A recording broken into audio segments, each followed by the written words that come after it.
2 ni 3 ga bo'lganda necha chiqadi? Keling buni kalkulyatorda hisoblab ko'ramiz. 2 bo'lingan 3, menda 0 davrida 6 chiqdi. 0 davrida 6 sonini, demak, qanaqa qilib 2 taqsim 3 ga aylantirishni birgalikda ko'rib chiqamiz.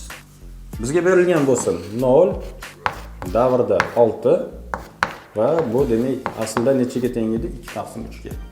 Demak, men sizlarga shuni ko'rsatib beraman.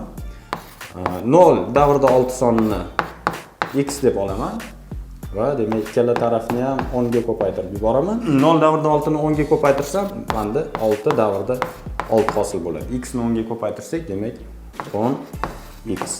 Umumiy sistema ko'rinishiga keltirib, bu yerda tepadan pastni ayirishimiz kerak bo'ladi. 10x dan x ni ayiradigan bo'lsam, menda qoladi 9x. 6 davrida 6 dan 0 davrida 6 ni ayiradigan bo'lsam, menda demak 6 qoladi. 9x barobar 6 ga. Bu yerda x ni topadigan bo'lsak, 6 bo'lingan 9. 6 va 9 ni 3 ga qisqartiradigan bo'lsak, bizda 2 bo'lingan 3.